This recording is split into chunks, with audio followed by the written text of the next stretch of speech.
You are locked in and listening to SonicAsylumRadio.com, and this is Metal Euphoria. And I'm your hostess, Metal Maiden Vicki. I kicked off this last set with some Dio, and that was We Rock off of the Last in Line album. And then I played some Power Theory with Cut and Run off of the album Driven by Fear. And then you heard some Macabre LA, and that was Ghosts of Gettysburg off of the album The Truth is on the Cutting Room Floor. And then you heard some Iron Maiden with Hallowed Be Thy Name off of the album The Number of the Beast.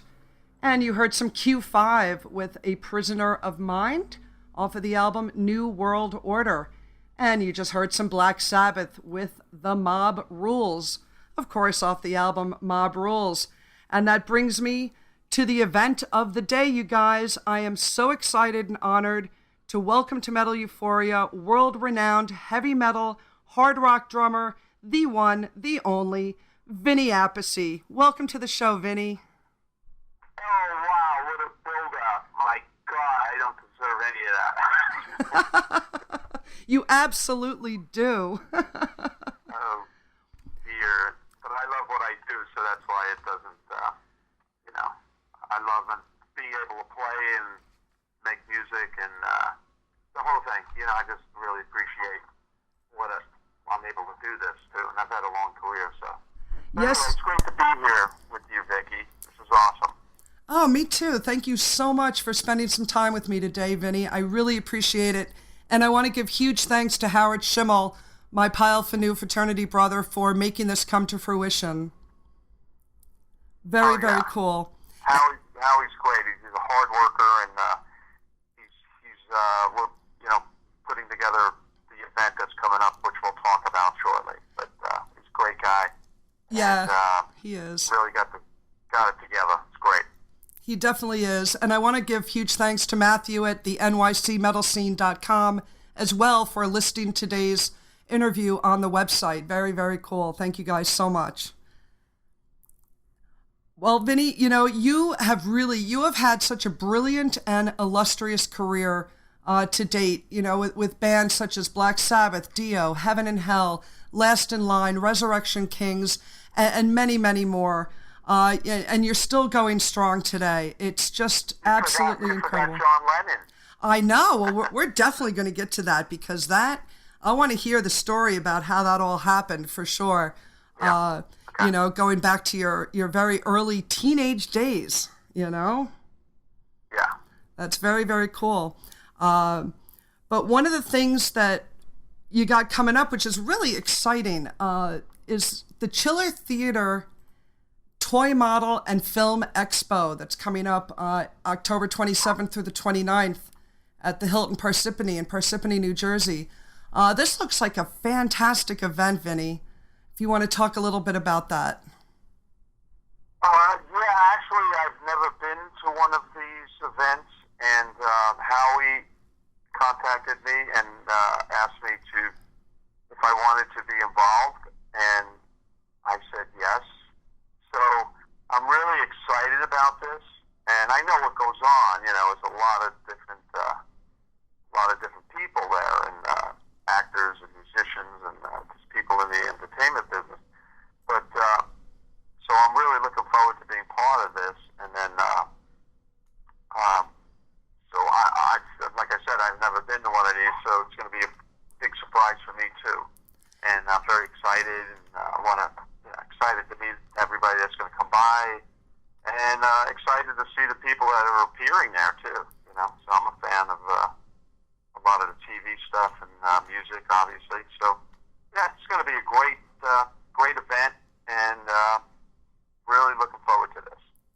Yeah, me too. I'm definitely going to try to head out to this event. A lot of the people that are going to be there, reunions of TV shows that we grew up with, like Land of the Lost and the Monkees and Sanford and Son, and all kinds of people. Leave It to Beaver. It's crazy. It's going to be so much fun.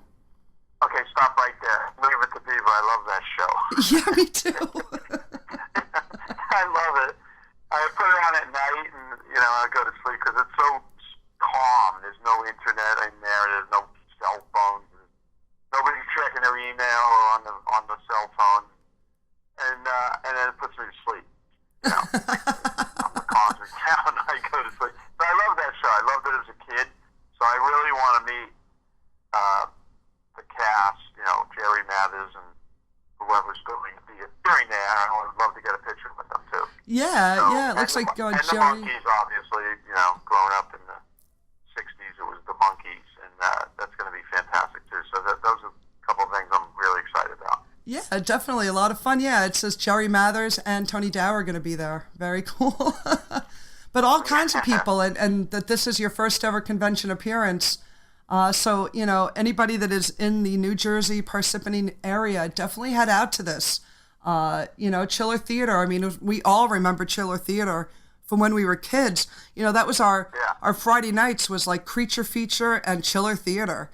My family, we would get the thing of Jiffy Pop and cook it up and sit there and watch the movies, Good times in New York growing up, Yeah, it was a good time, and they really put it together well. Rather than just show the movie, it was kind of like a show within the movie, They hosted the movie, and I forgot, was there a host on that Chiller Theater that was on TV? I don't remember. I don't think there was. I think it was just the opener, and then they would just go into the feature, whatever it was, whatever movie it was. And the opener was great, so it was really cool. Oh, yeah, the iconic hand. Yeah. So that's cool. It's a great name, and great name for this event, too. Yeah, definitely. Really looking forward to it. And, it's like I said, it's going to be a lot of fun. Do you know what particular day you're going to be there? I think I'm there the 27th and 28th. Oh, cool. Okay. I think I'm there for two days. That's what it looks like. Excellent. Yeah, because I think I'm flying out on Sunday, so. Oh, okay. All right. I'll be there Friday and Saturday. Very, very cool. So I'm definitely going to try to see if I can get out there on that Friday. Well, it looks like the times, I'm looking at the website here. Friday, the event is from 6 to 11, and Saturday from 10 to 7, and Sunday from 11 to 4. So there's plenty of time for people to get out there and hang out and visit all the booths and everything. Just all kinds of people. I'm looking at the website too, so there's a lot of people from TV, which is cool. Oh my goodness, yeah, just unbelievable. My friend Gene Cornish is going to be there from the Rascals. He's really cool. Oh, nice. Yeah. Very cool. Yeah, I mean, you have worked, with some greats over the years, as well as they've had the honor of working with you. As we said before, of course, going back to Black Sabbath and Heaven and Hell and Dio and Last in Line, Resurrection Kings, which great albums from Resurrection Kings and Last in Line. Oh, thank you. Yeah, really good projects. And those are current projects of yours, as well as I think it's your very first collaboration with your brother Carmine in the studio for the new album that's going to be coming out, Sinister. If you want to talk a little bit about that. Yes, we finished the record, and it is coming out October 27th, which is right around the corner. And it's got a great cover. I don't know if anybody's seen the cover, but if you want to see the cover and hear one of the tracks, you can go to either my Facebook or Carmine's or Eddie Trunk's site, and there's a link there where there's a lyric video for the first song that's been released. Yeah, and we're really, really proud and excited over this record because we never did one before after all these years. We finally got together at the right time and at the same time, and we were able to really focus on this because we always had busy schedules since we played with a number of different bands. We haven't been in one band really for a while, so you wind up doing a number of things at the same time. So we both had busy schedules, and then we started talking at the beginning of the year, hey, we should do a record, man, we got some time coming up. And so that's what put it into motion.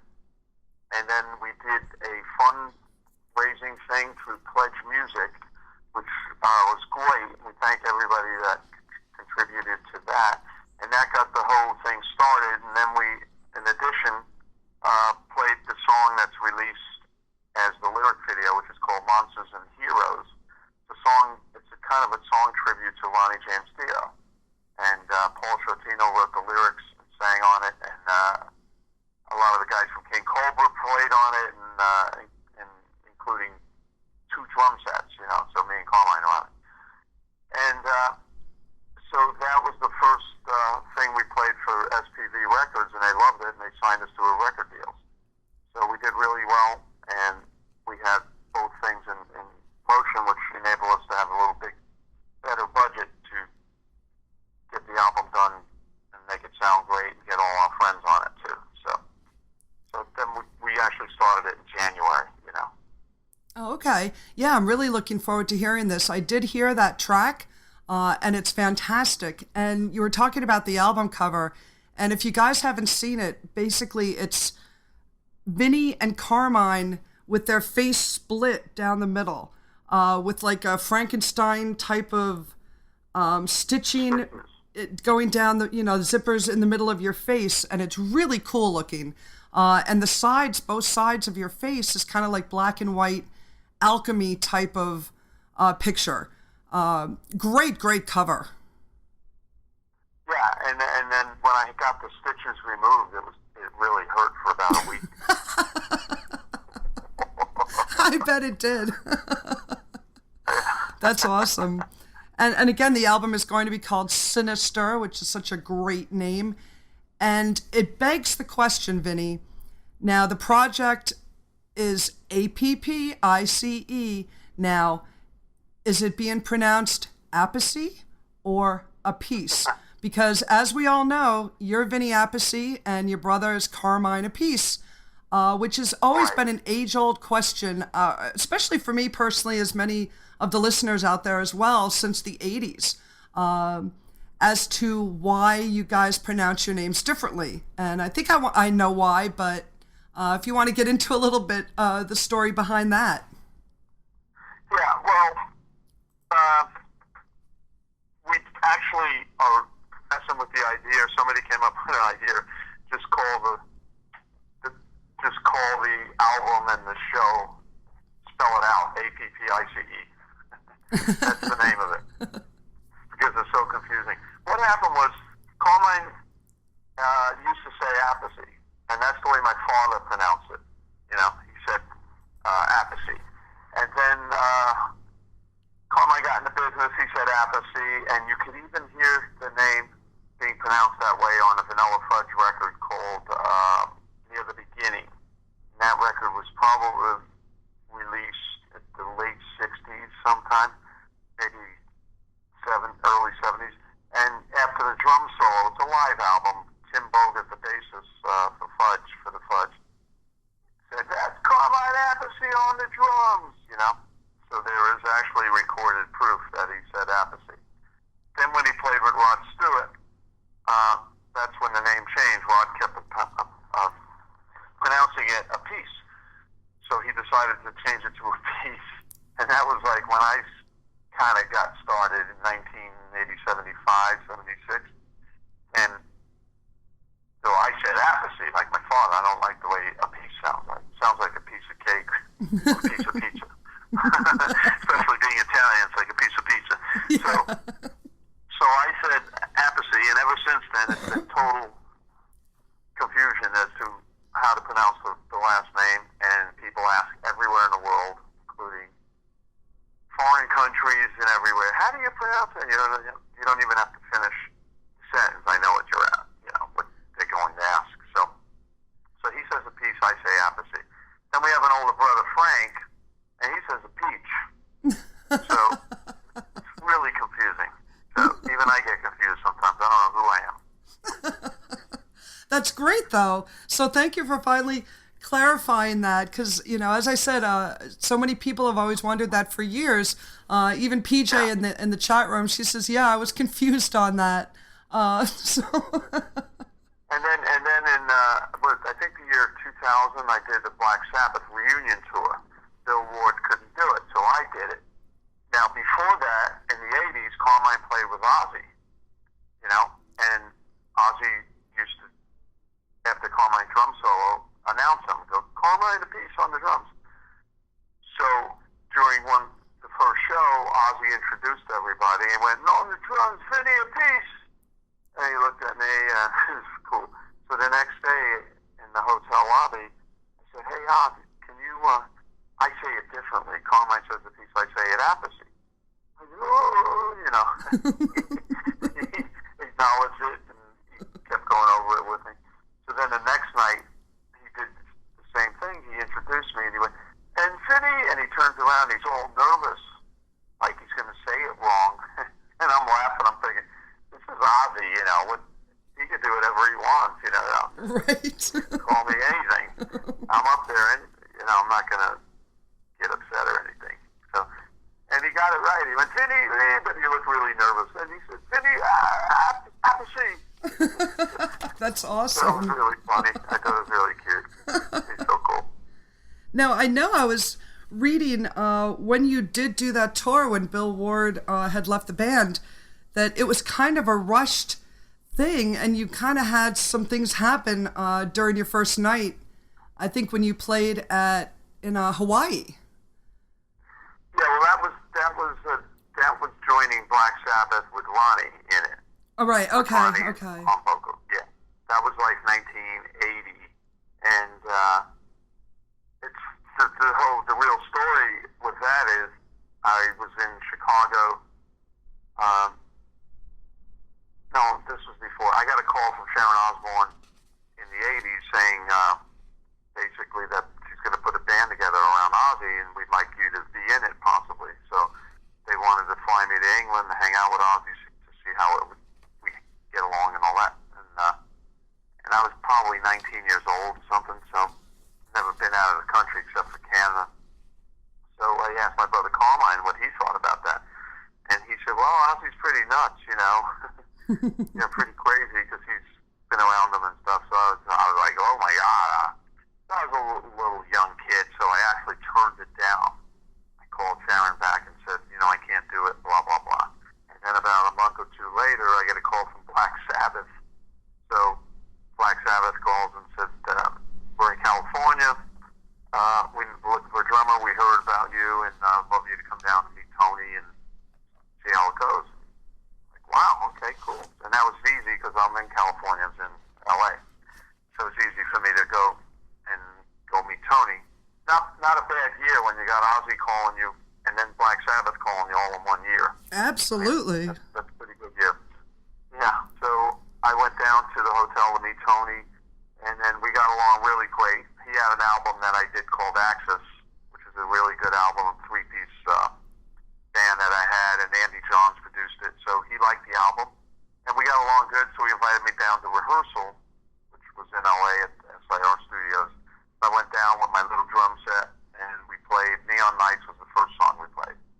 And I heard it on the radio. I didn't really know it, you know, but I knew the tempo and a couple stops in it and stuff, so I said, "Well, we could play that," because I wasn't a huge Sabbath fan, believe it or not, so I didn't know all the songs. We played that, and then we started doing a couple other things. I don't remember what those were, but it went well, and they asked me to join the tour until Bill possibly came back. So that's how that happened. And then we had 4 days to rehearse, but everybody was so happy they found a drummer that we'd rehearse for an hour and a half and then go to the pub and drink. I would stay back in the studio and listen to all these songs and write charts out in the book, and they were all happy and shit. And by the time fourth day, the last day of rehearsal, everybody started getting nervous that we didn't rehearse very much. So it was pretty funny.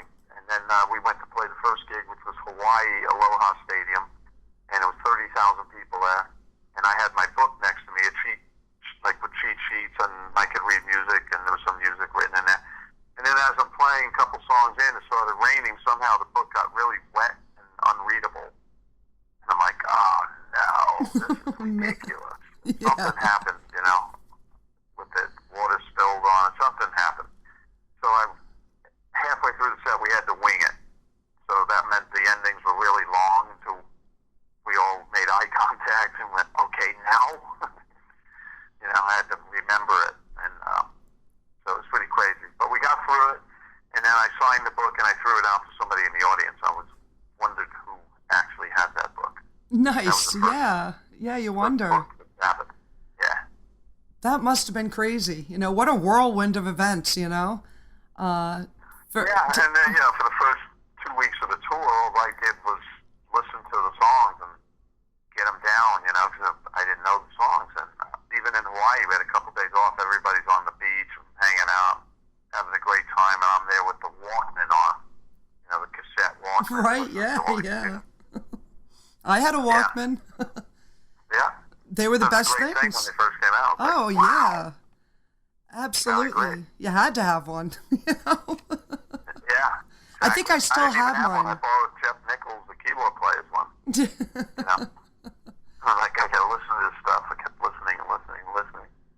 I think I may still have mine, actually. I don't even know if it works anymore. I still have one that I bought in Japan years later that had double side. You could put 2 cassettes in. Oh, wow. You know? That's a step up. Really a weird problem.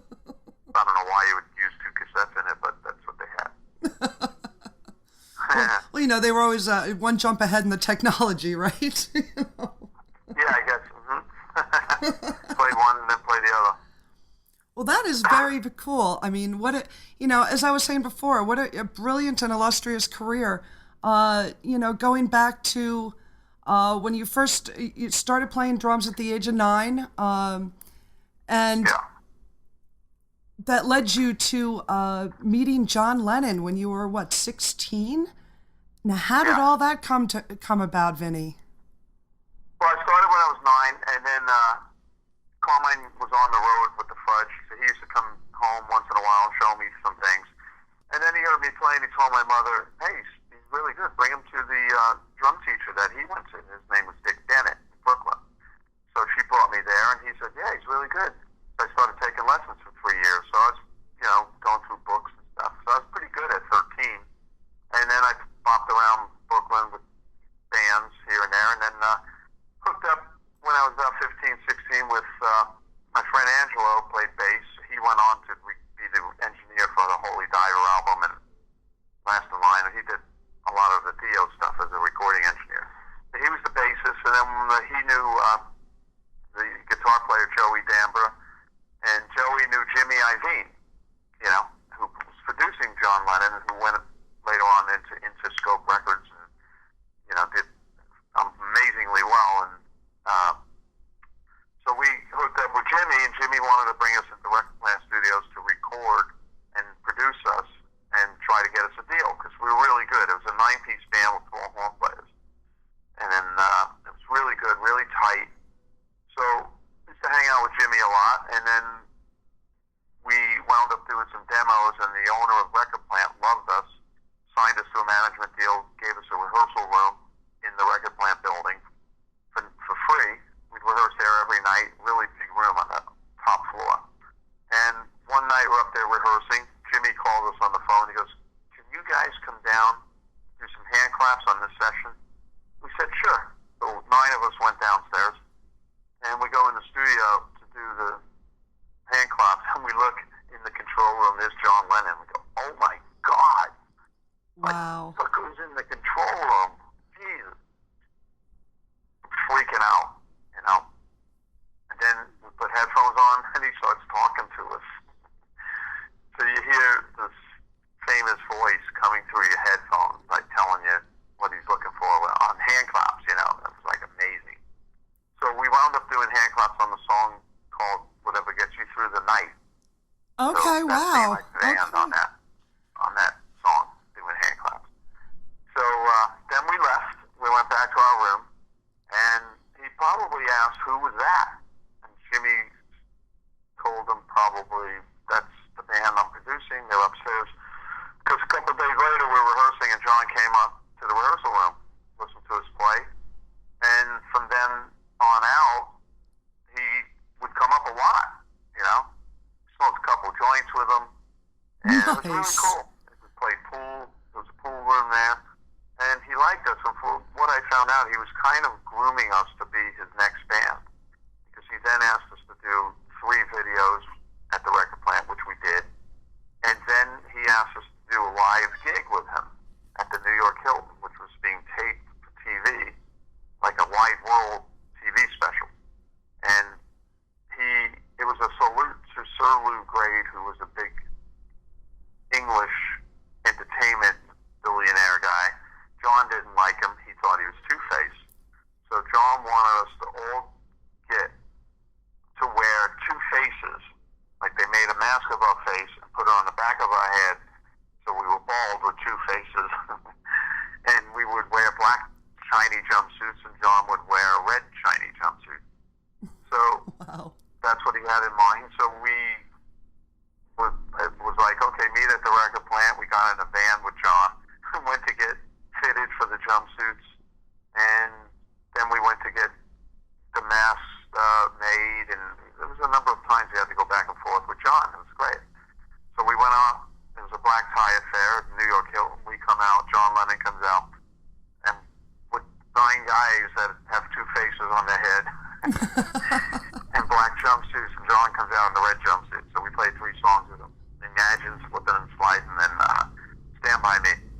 So Wow. it was pretty amazing gig, you know. And then the next day, I went to high school. You know, I'm 16. I went back and, I had to go to school the next day. So that was the weirdest thing, because I sit in school going, this is too weird, you know. Yeah, a different kind of weird Different reality. world, you know. Wow. So, That is Pretty wild. incredible story, Vinny. I mean, how cool is that, you know? I know. You know? Wow. And then when we were on tour with the Heaven and Hell tour with Black Sabbath, Warner Brothers asked the band if they would do a song for the movie Heavy Metal.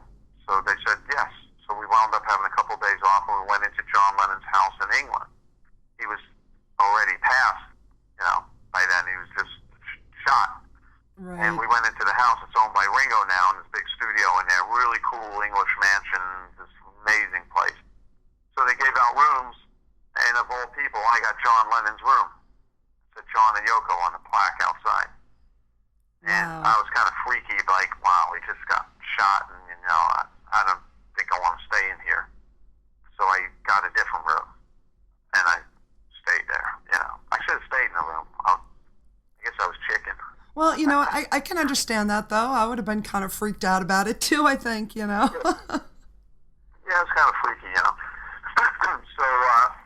So we hung out there for 2 days, and that was an amazing experience, and Beatles stuff everywhere in the closets, gold records, platinum records, memorabilia. It was just amazing experience. I wish I had more pictures of it, but I hardly have any, which is crazy. That is incredible. I mean, what an experience to have as a teenager, and, to keep those memories, all these years of spending time with such an icon, as John Lennon. That is very, very cool. Yeah. We had a comment in the chat room, Metal War God. He's our Wednesday night DJ here at Sonic Asylum Radio. And he said he saw you play with Black Knights Rising. Oh, yeah. Right. That was a good band, too. Yeah.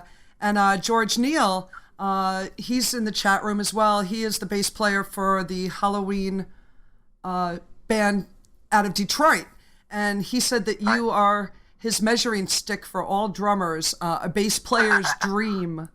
And he was remembering a story that one night you and Jimmy Bain, may he rest in peace, showed up at one of Halloween shows at Harpo's in Detroit. And he said when you guys walked into the dressing room, he almost passed out from nerves. And he says that night Jimmy and him drank until the next morning, and they remained friends for many, many years. Yeah, that sounds right. Yeah. That's cool. Yeah, that's awesome. So what I'd like to do now, Vinny, is talk a little bit about one of your current projects that you're doing called Resurrection Kings. And I want to play a track for everybody. But if you could just go a little bit into this band and, how it came about and great musicians are in this band as well. So, yeah.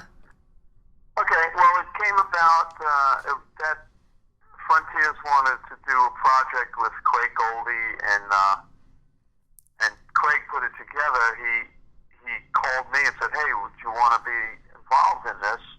And there's going to be about 10, 11 songs on it. And I said, "Sure." So I love Craig. I love the way he plays.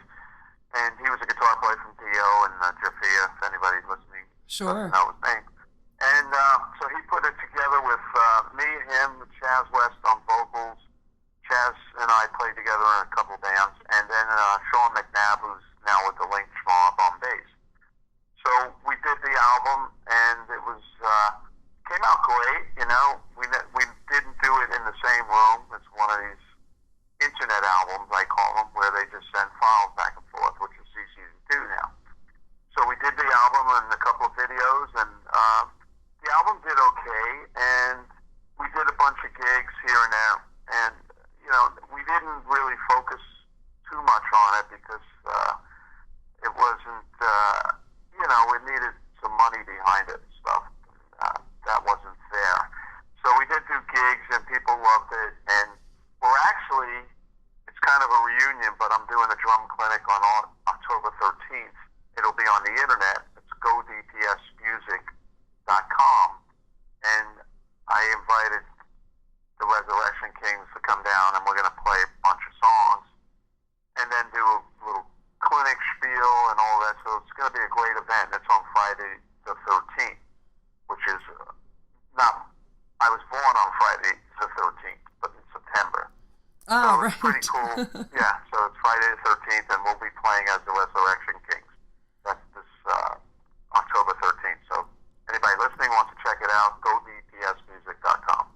Very, very But cool. it's a great band. Really totally enjoyed playing on the record and putting that album together. And you know, and I've We might do another album too. That's in the works. oh, that would be awesome. Absolutely. Yeah. Because I really enjoy this album, and it's just self-titled Resurrection Kings. And you know, over the years, I've had the honor of seeing you play live as well. You know, seeing the Heaven and Hell tour at Radio City Music Hall was truly one of the more magical concert experiences of my life. You know, it really was just an amazing night. You know, if you ask anybody, I'm a huge Dio fan. There's not a day that goes by that I don't miss that man, as I'm sure you can well relate. You know, but that particular evening was just truly incredible. And seeing the final Black Sabbath tour at the end at the Garden, another amazing night. Right. You know, At the Radio City night, you know, we were going over something. We wanted to play one song at the sound check and go over the ending because we changed it. So here we are at the sound check. We start the song, and we're more than halfway through, and we want to get to the ending to go over it. And they start waving their hands. You got to stop. You got to stop. Why? We stop. It's a union break. no. What? What? Yeah, so they stopped the Black Sabbath. Wow, for a union break. Right in the middle of the song. They couldn't wait to the end of the song because the clock was ticking. So we had to stop, so we never got over the ending. So we're all a little bit like, oh, man. Yeah, that's kind of lame. I mean, I know that they're very strict in their union laws and regulations, but still, come on, it's Black Sabbath. And, you know. I know. Yeah. Well, obviously the union reigns over Black Sabbath. Not in my Yeah, world. it's the craziest thing. And plus we're doing a DVD, we're doing a video, you know, everything. And we couldn't go over the ending. Like, okay, thank you guys. That's great. Wow. But we got it. I forgot what song it was. I don't know what we changed. That was incredible. Yeah, we were so pumped up for that night. It was just unbelievable. And Radio City is such a great venue, as we all know. I mean, the acoustics in that place are just superb. You know, anytime you see anybody perform there. But it really was just so amazing. And, you know, little did we know that would be the last time I would see Ronnie perform live, you know, on stage. And really, you know, I feel honored to have been there and to have experienced that evening for sure. Yeah, it's a different kind of venue. It's nice and, you know, it's not a shed. It's a beautiful theater and it's gorgeous, you know, so it was a special night. So. Exactly. And we have a question in the chat room. Metal War God wants me to ask you about your time with Black Knights Rising. Well, Black Night's Rising was just something we kind of put together with Elliot Rubinson on bass, and he's the CEO and owner of Dean Guitars and D-Drums, and it's fabulous, amazing, great guy, and he passed away earlier this year, you know, and this guy just loved to play. It was amazing. He didn't need to play. He had a whole giant company to run, but he loved it so much, and he played with Michael Schenker, and he played with a number of artists. So we put something together, me, him, and Craig Goldie, and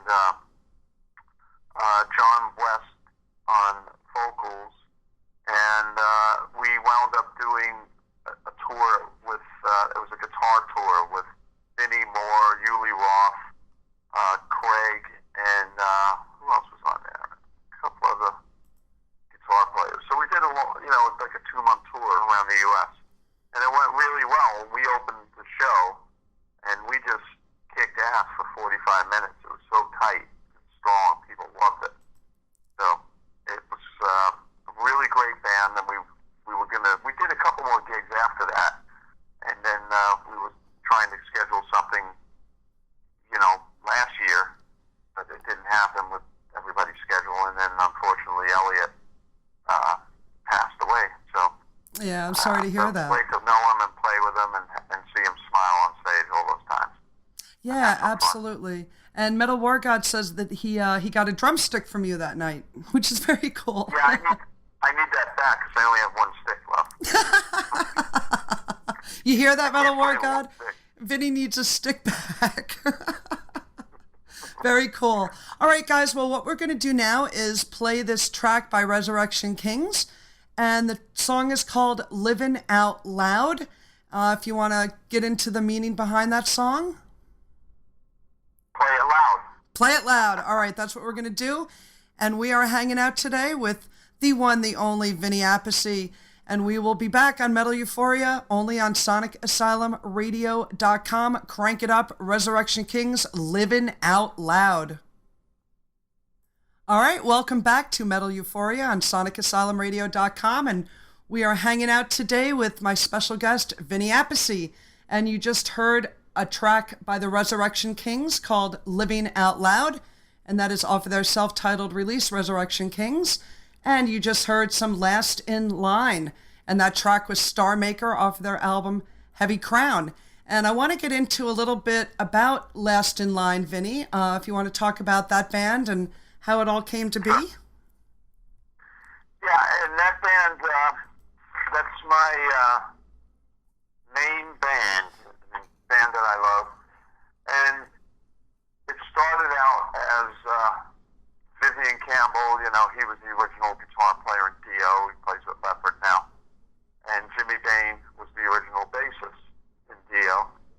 And it started out with, I think Viv jammed with Steel Panther at one of their shows, and they played Rainbow in the Dark. And Viv, really enjoyed it, and it put an idea in his head, it would be fun to maybe play these songs again. So he called me up. He called Jimmy up, and he called me up. He said, you guys want to jam, just have some fun? He said, yeah. So we went down in L.A. to a rehearsal place, and just the three of us went through playing the songs and jamming. And we had a lot of fun. Viv was trying to remember the solos, and we're screwing up some of the parts and stuff. But we had a great time. And but then we did it again, like a week or two later, and I invited my friend Andy Freeman down. He was in town. I said, want to come sing some Dio stuff with us? We're just messing around. He said, sure. And he came down, and he just blew us all away singing the stuff. Sounded fantastic. So Viv loved it. Jimmy loved it. So we decided, let's do some gigs, It'd be fun. So we booked some gigs, and that went over so well that we decided to continue. So we did a bunch more gigs. We went over to Europe and did 4 or 5 shows, and we went over to Japan. And then things were going really well. And we got a deal put together by a manager, Steve Strange, with Frontiers Records. And they gave us a nice deal, and we were able to record our first record together. And we wrote together, and it's like the band never stopped from when we were together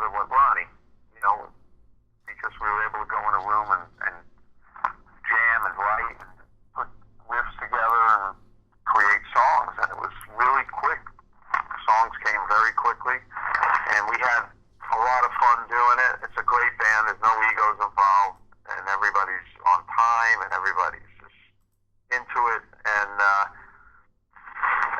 so then we went out and did a whole bunch of touring since then.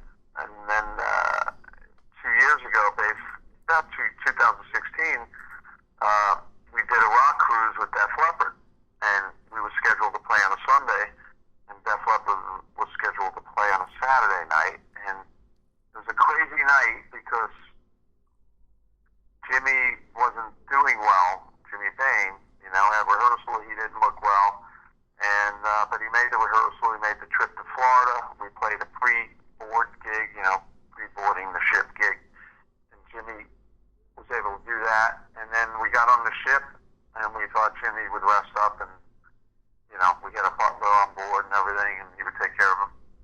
So find out Saturday, right before Def Leppard goes on, that Jimmy passed away, died of cancer.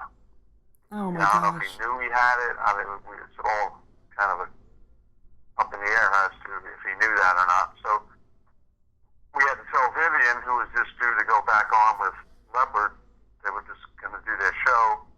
And at that point, Joe had a problem with his voice. He had like laryngitis.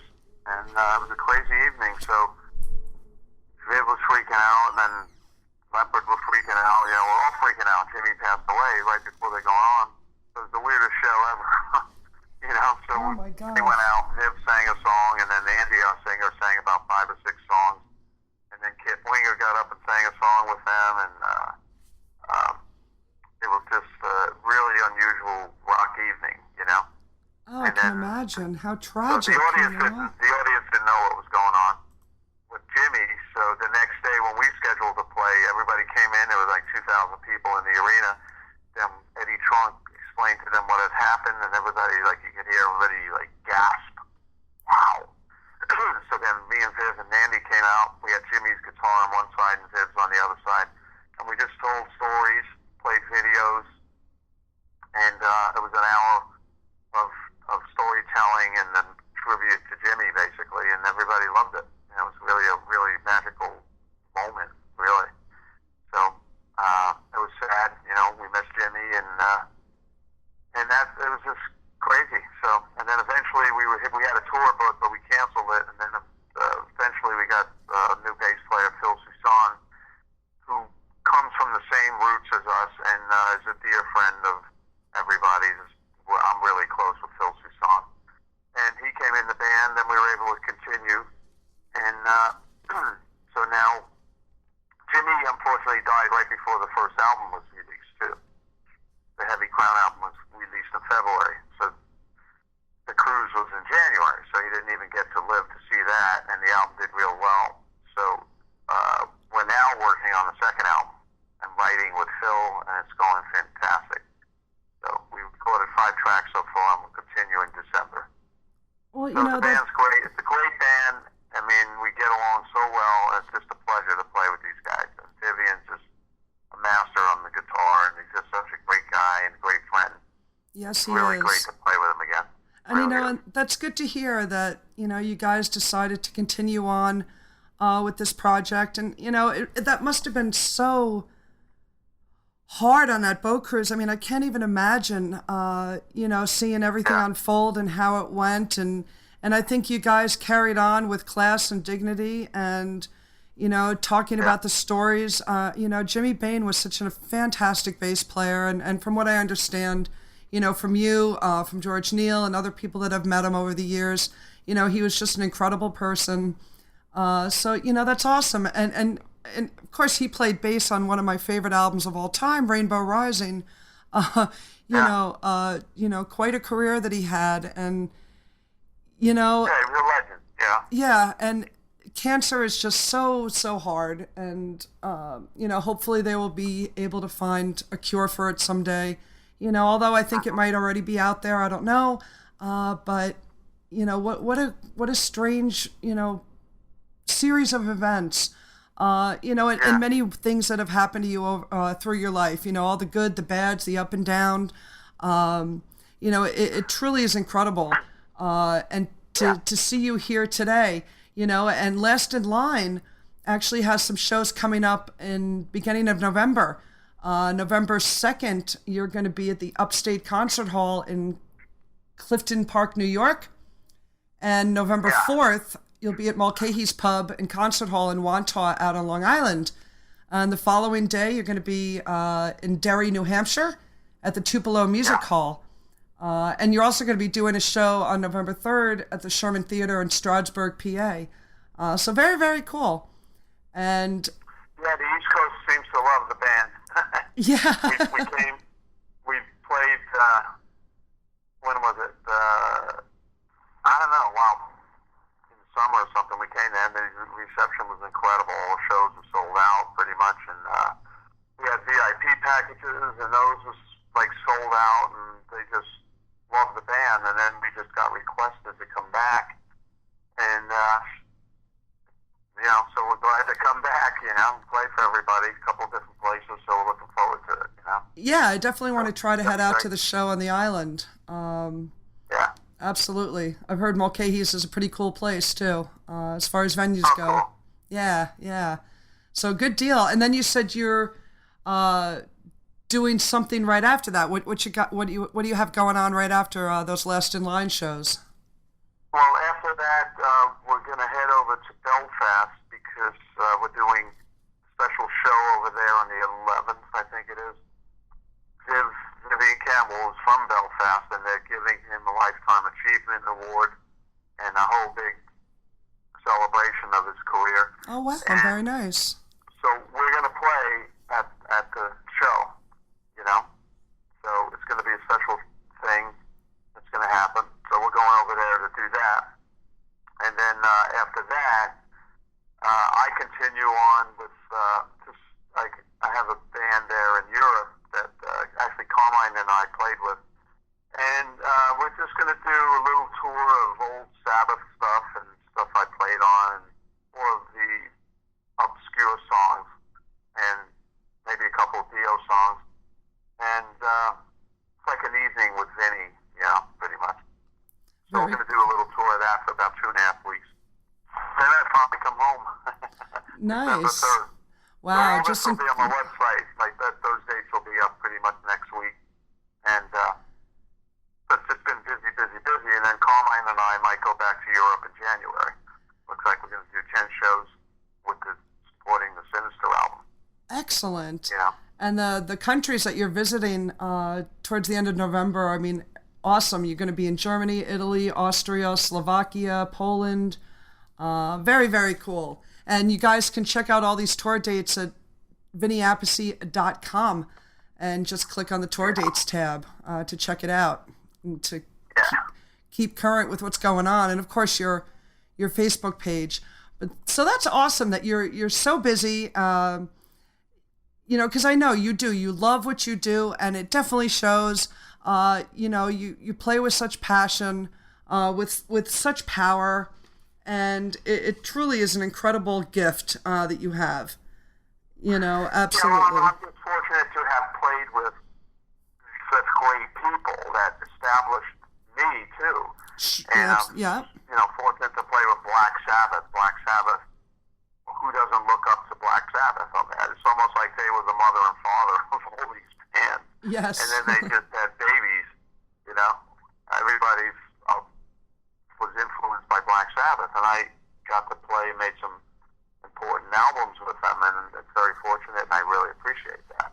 And then Ronnie James Dio, it became a legendary thing, so it really set me up, so and that music's still alive, so it's really something to be able to continue like this, And I love playing. I love meeting fans. I love all of this stuff, And it's just great to be able to do this. So exactly. Thanks to all the fans and everybody that supports the music and always supported these particular bands, and it's just a big thank you to you guys. Oh, absolutely. And you have toured all over the world. Are there any countries that you haven't played yet that you would love to go to? If there's any. Yeah, Egypt, I haven't been to Israel, I haven't been to Dubai and all these other countries. But I really like the countries. I love going everywhere, and seeing the cultures and stuff. Japan is amazing. We haven't been to Japan. I hope we go back to Japan soon with Last in Line because we did one show there. And Dio was big there, Sabbath was big there. So I hope we can go back there. South America is just amazing. South America is so passionate about metal music and heavy music. Fans there are incredible. As is Europe too, and all of it pretty much. But seems to be a little bit bigger than the U.S. Like in Europe, so parts of Europe, and then in South America.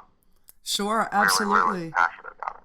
Now, with all these countries that you've played, all the shows that you've done over the years, I know you have some incredible or funny on-the-road stories. Are there any particular ones that come to mind that are some of your favorites? Yeah, well, it was with Black Sabbath. I think it was on the Heaven and Hell tour or Mall Rules tour. And we're playing to a packed house, like in England, 10,000 people or 12,000 people. And the smoke machines back then had big oil drums filled with water, and they threw dry ice in there. And that created smoke, and then they had a blower to blow it out somehow. And that created smoke for the stage. So during the song Black Sabbath, everything weird happened during the song Black Sabbath if it was going to happen. And we're playing, and it's a slow part, and then all of a sudden it gets to the big part. Oh no! And they want smoke on the stage. So they drop these things in, and it exploded, and it was behind the drums. Oh my God. The water went 20 feet up in the air, dry ice, everything, and everybody's like, thinks that's part of the show. Oh my And they've got the metal sign up, the horns. Yeah, this is great. But it wasn't supposed to happen. So the water shot up, and then the water came down on me. Oh no. Mainly on me. So the drums were useless. They were wet. Sounded like, like that. And then I'm sitting there, and Tony, Geezer, and Ronnie are laughing because I'm all wet. And I can't play. And all of a sudden I'm sitting there, I go, holy shit, what the fuck? And my ass was burning. So apparently, dry ice little pieces went down the back of my pants. Oh no, my God. Yeah. Which is funny because I was pretty thin back then, and there wasn't much of a gap between the pants and the back. But yeah, it went down now. And I was starting to 60 skin in the burns. So I had to stand up and go, I'll be right back, guys. And I ran off stage in front of 10,000 people. Those are the medics, Get me the medics and the two women, of course. I had to pull my pants down, and they're picking these things off my ass. This is the dry ice. And the burns, too. Yeah, and they came off stage, and they had to dry the whole stage off, and the drum riser and everything. And it took about a half an hour or something, and then they asked me, are you able to play? I said, well, of course, I have to play, I can't. So I went up with a pillow, and the audience was all cheering and stuff. I showed them the pillow, and I sat on the pillow, and I played. So for a week, I had to see the medics to get, put cream on it. There was burns and all that shit, Oh man, so yeah, that dry was ice. memorable. Dry ice is serious stuff. Yeah. Oh my God. Getting dry ice down the crack of your pants. In your crack. While you're performing live on stage with Black Sabbath, I mean, what, Yeah. Anything weird that would happen, storms or whatever, it would happen during that song. Exactly. Black Sabbath. Crazy shit. That is a great story. Oh my God. Yeah. That is incredible.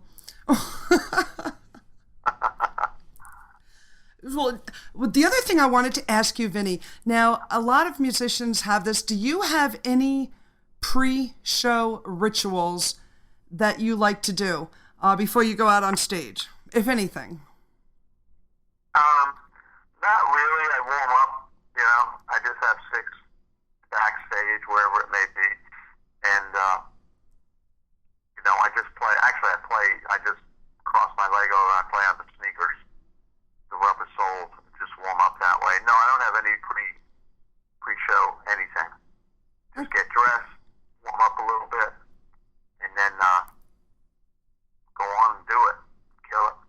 Excellent, You know? excellent. Yeah.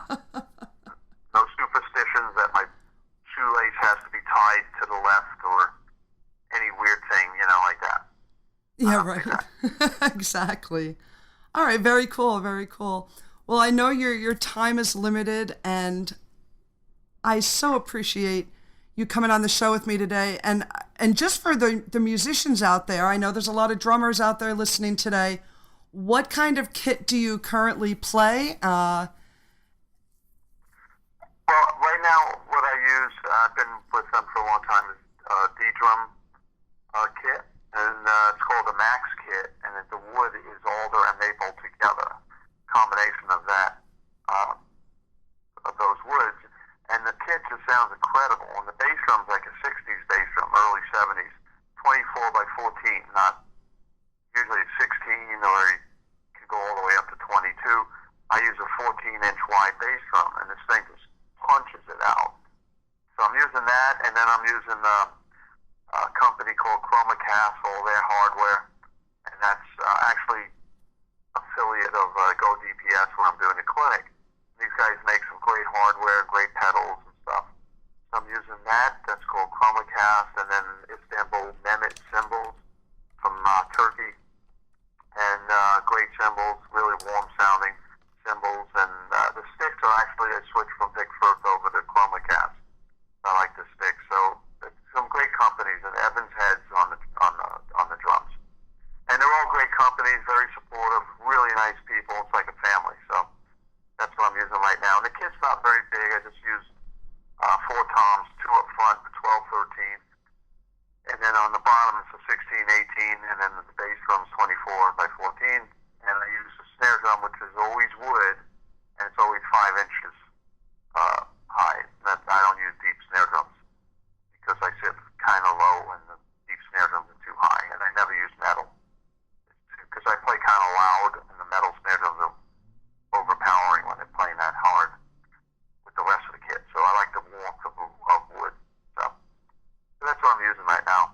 Very cool. That sounds like an incredible drum kit for sure. Yeah. Absolutely. The job's done. And that is a big bass drum too, yeah.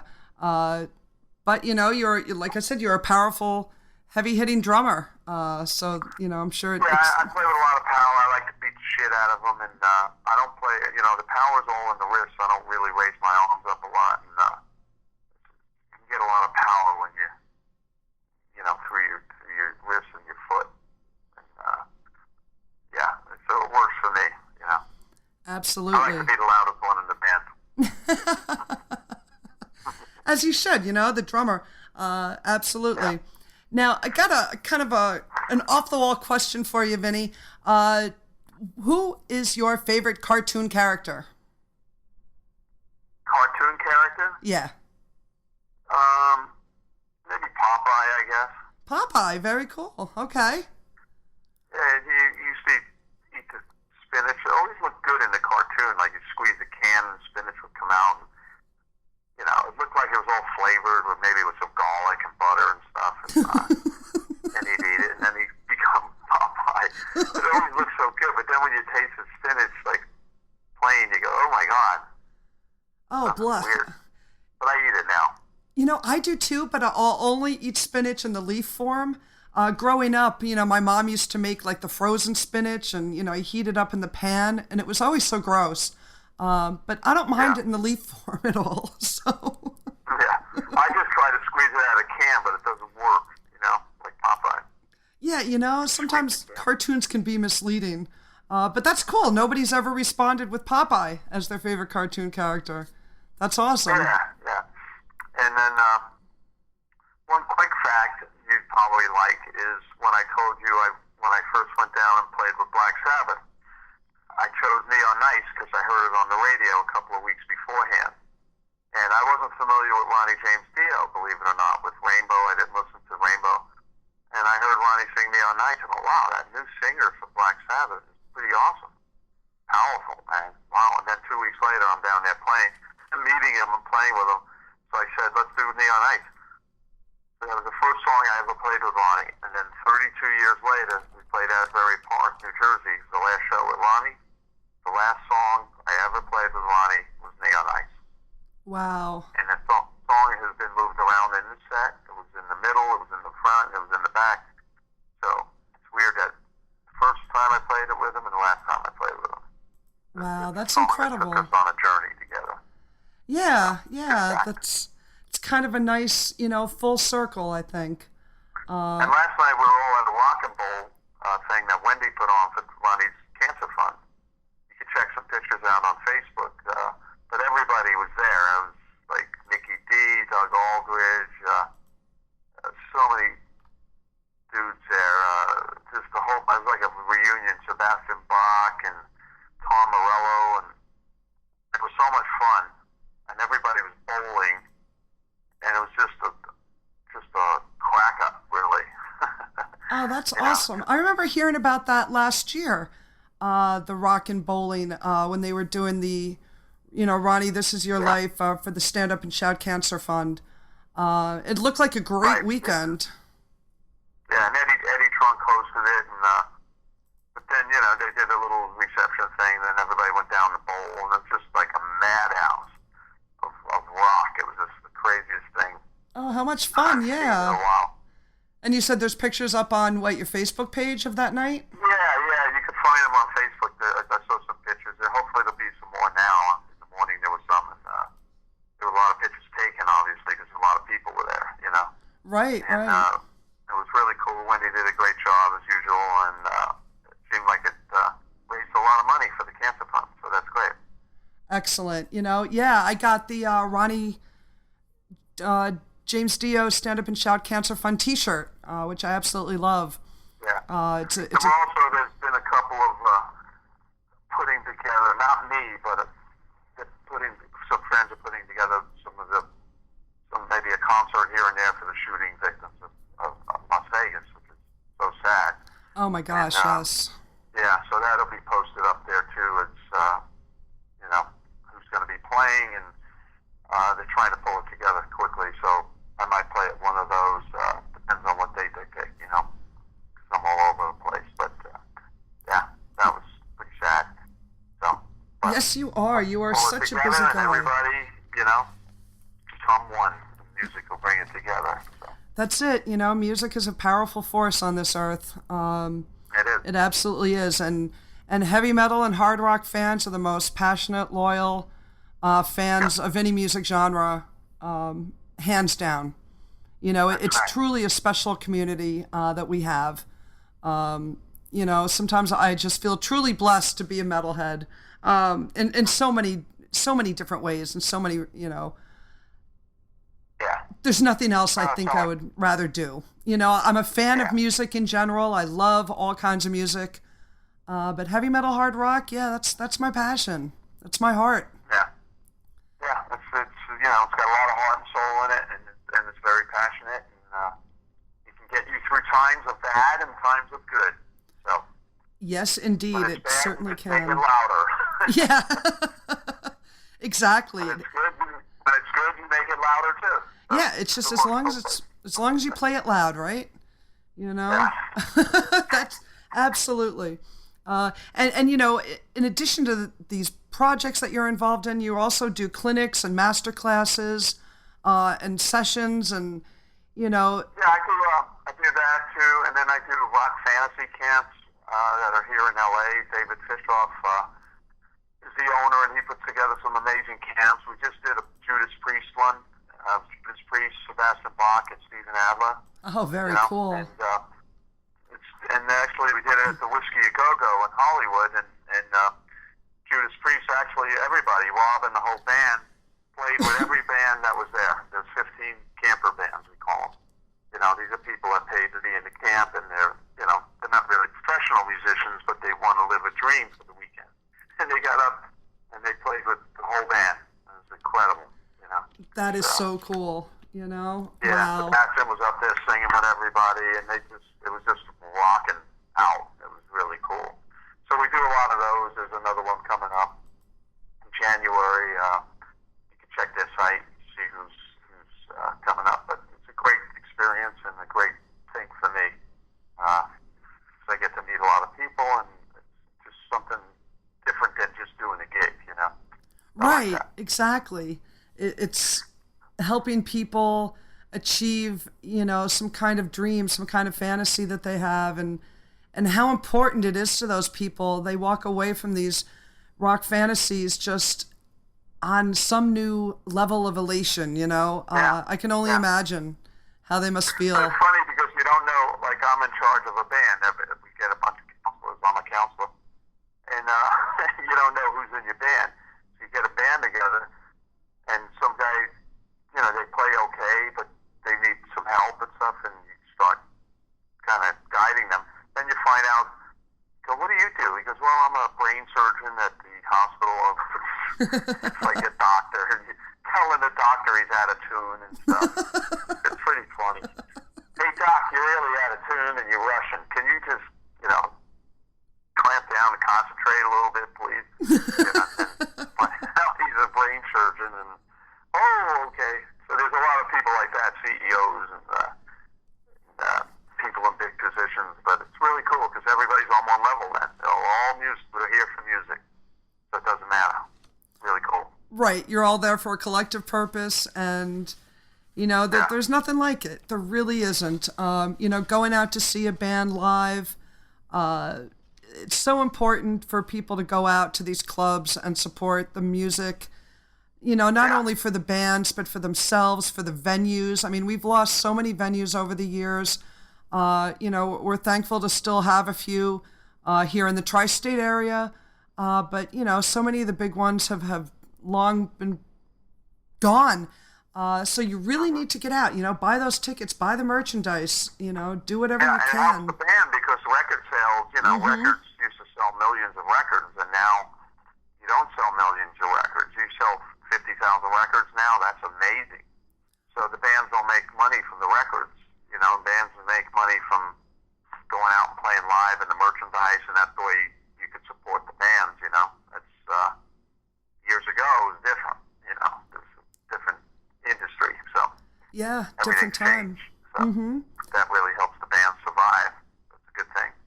Yeah, in the digital age, it is important to get yourself out there because, you hear a lot of, sometimes in the younger crowd, I can just watch that on YouTube. Well, you know what? That's not the same thing. On YouTube. Not at all. Not at all. There's nothing like being in a venue. We used to do a lot of drum clinics back in the 80s and 90s, and, everybody would come in, they would be free, and sit there, and there's either me playing or Nico McBrain or somebody right in front of your face, and showing you stuff, and showing you how they play, and talking, and there's nothing like that. You could watch stuff on YouTube of these amazing drummers that are out and catch some things off of them, but as far as like really inspiring and inspiration, and just there's nothing like being there with somebody. Exactly. Right there, and they're right in your face playing with any instrument. Oh, I completely agree. Unfortunately, the way the economy is and the internet changed all that. There's not that many clinics anymore, which kind of sucks, Yeah, that's true, and there really is nothing like it. I only attended one drum clinic in my life. It was through Sam Ash when my late husband worked for Ash in the city, and it was for Akira Jimbo, and he was incredible, and it was really cool just to see him up close do his thing, But yeah, it's so just to be in the crowd and to have that. The drums go through you, the bass go through you, the guitars, the vocals, feel the vibrations, feel the energy. You can't get that from sitting on your sofa at home. You just can't. Yeah, you can't get the same experience. There's no way. And then the same with the band. You go out and see a band live, you go, wow, this is really, taking me on a trip here, But you watch it on YouTube, it's not going to be the same thing. So. No. So, you guys, if you're in the area to go out and see Last in Line, definitely do so. Yeah. And we do VIP packages that are really cool, and come down to Soundtrack and hang out and stuff. So we really like meeting everybody. Yeah, and just to check it out. And don't forget the Chiller Theater. Yes, Chiller Theater. Toy Model and Film Expo. Yeah, that's coming up October 27th. Through the 29th in Parsippany, New Jersey at the Hilton Parsippany. And it's going to be a great weekend of musicians and iconic TV and film actors. It's going to be a lot of fun. You got to look at the website. I'm going to put the link in the chat room so everybody can check it out. And if you go to their homepage, you're going to see on the left the list where it says guests. And if you click on that, you'll see everybody that's going to be hanging out that weekend, including you. It's your first convention experience. So that's very exciting. It's going to be a lot of fun. And huge thanks again to Howard Schimmel for setting all this up. Howie rules, man. One of my favorite Pile for New fraternity brothers, for sure. Met him back in 1986, 85, something like that. So. Oh, wow. Yeah. That's a while. Yeah, absolutely. Pile for New is a fraternity that will forever be running wild and going strong. That's for sure. Yeah. But Vinny, I know your time is limited, and I so appreciate you coming on my show today. I am just so honored, and it was so exciting having you here with your stories and your experience and your knowledge. You are an incredible person and an amazing musician. Oh, thank you very much. I appreciate that. And it's great being here. You're really got a great show and great questions, and really very comfortable talking with you. So it's really cool. Hope to meet you soon. Yeah, definitely. Like I said, I'm going to try to get down to Parsippany for the Chiller Theater Expo and out to Wantagh to go see you guys at Mulcahy's. That would be very cool. Definitely. On my calendar of must-dos. And that'd be awesome to meet you. So let me know if you're going to do that. You can make the show. All right, excellent. And what I'm going to do as we head out of the interview is I'm going to play some Heaven and Hell songs for everybody. I'm going to play a track off of The Devil You Know and something from Live at Radio City Music Hall. Sounds good to me. Yeah. So is there anything else that you want to get out there, say to the fans, everybody else out there listening today? Well, just what I said before, a big thank you to all the fans that have supported me and the bands I played with and my brother, and we really appreciate it. Without you guys, we wouldn't be able to do this, and it's a great thing that we are able to do it. So we really appreciate it. So big thank you to you guys, and hopefully you like the new album that's coming out, and everybody be safe. That's yes, it. Absolutely. Sinister Crazy coming out now, so be safe.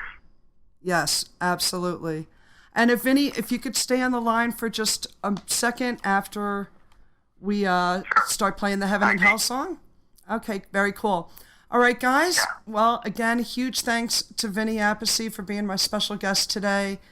And right now I'm going to play for you a track by Heaven and Hell off of the Devil You Know album, and this is Atom and Evil. And we're hanging out, Metal Euphoria, Sonic Asylum Radio.com, and we will be talking soon, Vinny. Right on, thank you. Again, to my special guest today, Vinny Appice, great person, great musician. What a great interview. Thank you, Vinny, so much for your time today. You are awesome. You are incredible. And I just played a bunch of music that Vinny is involved with. I kicked off this set with some Heaven and Hell, a double shot actually, and that was Heaven and Hell. And the track was Atom and Evil off of the Devil You Know album. And then I played a live track off of Heaven and Hell live at Radio City Music Hall, and that was Neon Nights. And what a great story, right, that Vinny was telling about auditioning with Dio by playing Neon Nights, and that was the first song he played with Dio and the very last song he played with Dio. So pretty amazing stuff right there. Pretty much, it brought a tear to my eye because, Vinny was just so... It must have been just so incredible. Ronnie was just a friend to so many. You know, like I said, not a day goes by where I don't miss that man, and how incredible that Vinny got to spend that time with him and all those memories and all that incredible music. Absolutely. And then I played a track by Dio, and that was the title track off A Holy Diver. And then you heard some more Resurrection Kings, and that song was called Fallen for You off of their self-titled album. And you just heard Last in Line with Devil in Me off of the Heavy Crown album. And again, Last in Line will be playing at Mulcahy's on Wantaw out on Long Island. And that is coming up on November 4th. So me and Geronimo, it looks like we're going to be out there, which will be very cool. Definitely looking forward to it. And again, the Chiller Theater Toy Model and Film Expo coming up on October 27th through the 29th, and that will be Vinny's first appearance doing conventions, which is very cool. And again, thank you to my Pi Alpha Nu brother, Howie Schimmel, for putting this all together. And again, that will be held at the Hilton Parsippany in Parsippany, New Jersey. Definitely get out to that as well. It's going to be a fun night of iconic musicians and TV stars and film stars. Very, very cool. All right, well, we're just going to keep on going with the music. Wanted to say hi to everybody in the chat room.